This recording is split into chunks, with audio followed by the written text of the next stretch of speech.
Welcome to star के study point. दोस्तों आप सभी का बहुत बहुत स्वागत है हमारे इस YouTube channel star study point पे। दोस्तों आज की इस वीडियो में हम लोग देखेंगे केमिस्ट्री का थर्ड चैप्टर जिसका नाम है विद्युत रसायन यानी कि इलेक्ट्रोकेमिस्ट्री। इससे पहले हम लोगों ने दो चैप्टर कर लिए हैं, फर्स्ट चैप्टर और सेकेंड चैप्टर यानी कि द सॉलिड स्टेट और सॉल्यूशन। ये दोनों चैप्टर जो है पिछले वीडियो में देख चुके हैं। तो आज हम लोग देखेंगे केमिस्ट्री का थर्ड चैप्टर विद्युत रसायन यानी इलेक्ट्रोकेमिस्ट्री। दोस्तों इस वीडियो में आप जो भी क्वेश्चन देखेंगे ये सभी क्वेश्चन जो है बोर्ड एग्जाम पर आधारित है। आपको बोर्ड एग्जाम में भी इसी तरह का क्वेश्चन देखने को मिलेगा, तो आप वीडियो को जरूर लास्ट तक देखिएगा, ठीक है। और यदि आप physics, chemistry, math, biology, Hindi और इंग्लिश का क्वेश्चन पेपर प्रैक्टिस करना चाहते हैं तो आप हमारे वेबसाइट पर भी विजिट कर सकते हैं। लिंक मैंने डिस्क्रिप्शन में दे दिए हैं, ठीक है। तो वहाँ पर आप जो है सभी विषय का क्वेश्चन पेपर प्रैक्टिस कर सकते हैं, ठीक है। तो चलिए देखते हैं आज का चैप्टर का इम्पोर्टेंट क्वेश्चन नंबर 1 से। दोस्तों यहाँ पर क्वेश्चन नंबर 1 पूछ रहा है कि वन मोल Al3+ को एल्युमिनियम में अपचयन यानी रिडक्शन के लिए कितने आवेश की आवश्यकता होती है, ठीक है। यहाँ पर आपको बताना है कि अगर 1 मोल Al3+ को अगर एल्युमिनियम में कन्वर्ट करेंगे अपचयन के थ्रू यानी रिडक्शन के थ्रू, तो इसमें जो है कितने आवेश की यानी कि चार्ज की आवश्यकता होती है। देखिए दोस्तों 1 कूलम जो होता है, 1 फैराडे जो होता है, 1 फैराडे, इसका जो 1 फैराडे बराबर होता है 96,500 कूलम के बराबर होता है, 96,500 कूलम के बराबर होता है, ठीक है। यहाँ पर देख सकते हैं अगर Al3+ को जो है Al3+ को जो है अगर हमको एल्युमिनियम में कन्वर्ट करेंगे तो इसमें जो है 3 इलेक्ट्रॉन ऐड करेंगे, इसके बाद जो है ये एल्युमिनियम में कन्वर्ट होगा।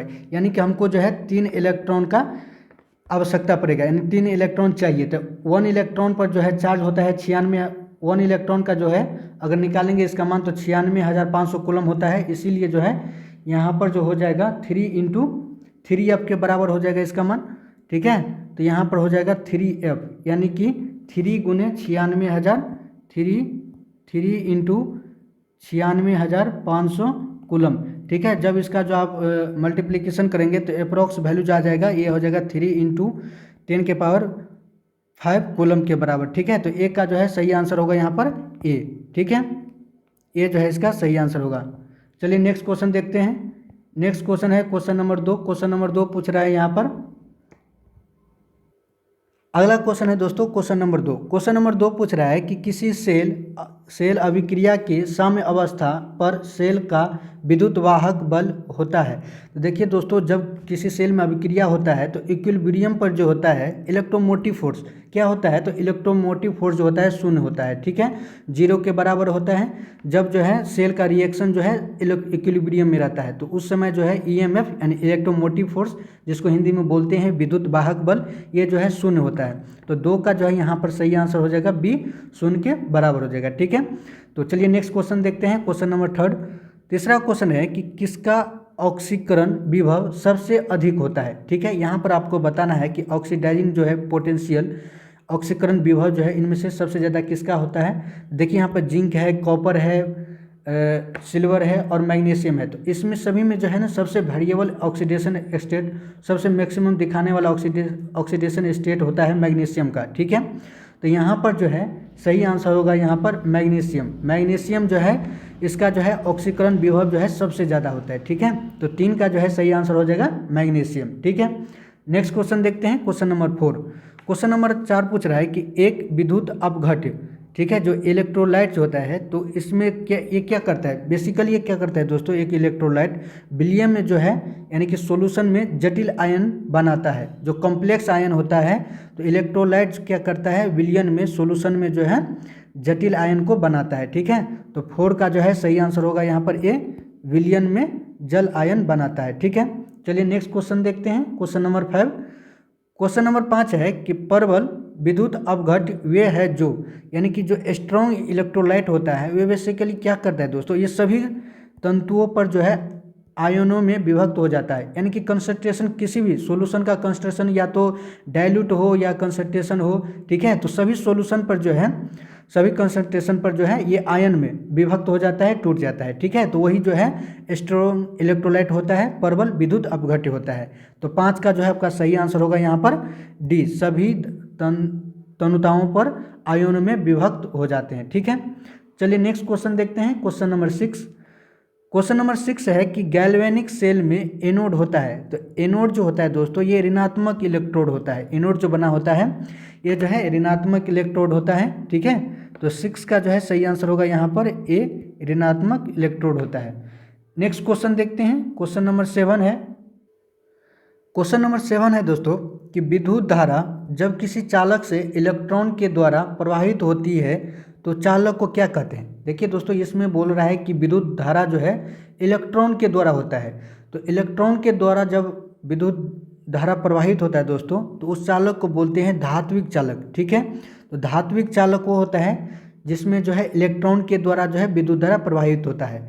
यहीं पर दोस्तों अगर रहता आयन के द्वारा, ठीक है, तो आयन के द्वारा हो जाएगा तो वो हो जाएगा आपका, तो उसको इलेक्ट्रोलाइसिस बोलेंगे दोस्तों। लेकिन यहाँ पर पूछ रहा है कि इलेक्ट्रॉन के द्वारा, तो इलेक्ट्रॉन के द्वारा हो रहा है तो उससे बोलेंगे हम धात्विक चालक, ठीक है। तो 7 का सही आंसर हो जाएगा यहाँ पर ए। चलिए नेक्स्ट क्वेश्चन देखते हैं, क्वेश्चन नंबर 8।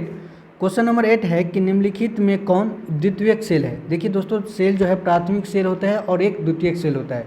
तो प्राइमरी सेल जो होता है, प्राथमिक सेल, ठीक है, प्राइमरी सेल जो होता है ये क्या करता है, बेसिकली केमिकल एनर्जी को जो है डायरेक्ट जो है इलेक्ट्रिक एनर्जी में जो है कन्वर्ट कर देगा, ठीक है। केमिकल एनर्जी को जो है डायरेक्ट कन्वर्ट कर देगा ये किस में, इलेक्ट्रिकल एनर्जी में, ठीक है। इसके बाद इस सेल का काम खत्म हो गया। इसको फिर आप इलेक्ट्रिक एनर्जी को केमिकल में नहीं कन्वर्ट कर सकते हैं। तो ये जो होता है प्राइमरी सेल होता है। लेकिन सेकेंडरी सेल जो होता है इसमें आप दोनों तरह से केमिकल को आप इलेक्ट्रिकल में कन्वर्ट कर सकते हैं और इलेक्ट्रिकल को फिर आप केमिकल में कन्वर्ट कर सकते हैं। तो ये होता है द्वितीयक सेल। तो यहाँ पर आपको बताना है कि निम्नलिखित में कौन द्वितीयक सेल है। तो यहाँ पर इसका सही आंसर हो जाएगा लेड स्टोरेज बैटरी। तो लेड स्टोरेज बैटरी जो होता है ये द्वितीयक सेल होता है, यानी कि इसमें जो है पहले आप केमिकल एनर्जी को इलेक्ट्रिक एनर्जी में कन्वर्ट करते हैं, ठीक है। अगर बिजली फिर चल जाती है तो फिर इलेक्ट्रिक को जो है केमिकल में कन्वर्ट कर दिया जाता है। तो इस तरह से जो है ये लेड स्टोरेज बैटरी जो होता है द्वितीयक सेल होता है, ठीक है। चलिए नेक्स्ट क्वेश्चन देखते हैं। अगला क्वेश्चन है क्वेश्चन नंबर 8। क्वेश्चन नंबर 8 है कि 96,500 कूलम विद्युत धारा कॉपर सल्फेट के घोल से मुक्त होती है, ठीक है। देखिए दोस्तों यहाँ पर जो है 96,500 कूलम जो है विद्युत धारा कॉपर सल्फेट के घोल से मुक्त करती है। तो कितना कॉपर आयन जो है मुक्त करती है। बेसिकली इसका जो इक्वेशन बनेगा दोस्तों ये जो है कॉपर सल्फेट को अगर तोड़ेंगे तो ये Cu2+ हो जाएगा, ठीक है। जब इसको आप जो है 2 इलेक्ट्रॉन देंगे तो फिर ये जो है कॉपर में कन्वर्ट होगा। यहाँ ये 2E हो गया यानी कि 2 फैराडे और ये जो है 1 फैराडे है, ठीक है। तो यहाँ पर 2F के बराबर जो है इसका जो कॉपर का जो हो जाएगा ये हो जाएगा, इसका जो ग्राम कितना होता है 63.5 ग्राम कॉपर जो है ये जमा होगा। यानी कि 2F अगर आप इलेक्ट्रोलाइसिस करेंगे, इसको क्या कहते हैं, अगर चार्ज करेंगे इलेक्ट्रिक करंट देंगे 2F का, तो इसका जो ग्राम होगा 63.5 ग्राम जो है कॉपर क्या होगा, डिपॉजिट होगा। इसीलिए जो है 1 फैराडे यानी कि 96,500 कूलम में कितना जो है कॉपर जमा होगा, यही पूछ रहा है। तो यहाँ से आप एक एक नियम से हम इक्वेशन लिख सकते हैं इस प्रकार से, यानी कि इसको लिखेंगे तो ये हो जाएगा 2F से जो है कितना होता है 63.5 ग्राम कॉपर डिपॉजिट होता है, इसलिए 1 फैराडे से हो जाएगा 63.5 बट्टे 2F और F का जो वैल्यू होता है ये होता है 96,500 कूलम। इसीलिए जो है 96,500 कूलम पर कितना जो है ये होगा, मतलब कि कितना कॉपर डिपॉजिट होगा। तो ये हो जाएगा 96,500 कूलम। यहाँ से ये दोनों कैंसिल हो जाएगा और यह है 63.5 से डिवाइड कर देंगे, 2 से डिवाइड कर देंगे, ठीक है। तो आपका जो है सही आंसर हो जाएगा 31.75 ग्राम कॉपर, यानी कि इतना कॉपर जो है डिपॉजिट होगा, ठीक है। तो 9 का जो है सही आंसर होगा यहाँ पर बी, 31.75 ग्राम कॉपर, ठीक है। नेक्स्ट क्वेश्चन देखते हैं, क्वेश्चन नंबर 10। क्वेश्चन नंबर 10 है कि इलेक्ट्रॉन पर आवेश होता है। देखिए दोस्तों ये काफ़ी आसान क्वेश्चन है और कई बार पूछा भी जा चुका है। तो इलेक्ट्रॉन पर जो है आवेश होता है ये होता है 1.6 - 19 कूलम के बराबर होता है। तो 10 का जो है सही आंसर होगा यहाँ पर बी, ठीक है।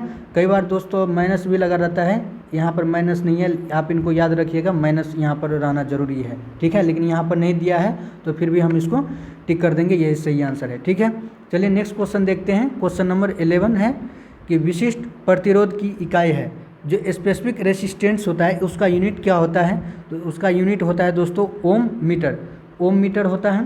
तो ओम मीटर जो है कई बार ओम मीटर रहता है, कई बार जो है ओम सेंटीमीटर भी रहता है, तो आप इनको याद रखिएगा, ठीक है। तो यहाँ पर दिया है आपका ओम सेंटीमीटर, तो इसका सही आंसर होगा 11 का सी, ओम सेंटीमीटर। कई बार दिया रहता है ओम मीटर भी, तो वो भी सेंटीमीटर हो या मीटर हो, ठीक है, तो दोनों चलता है।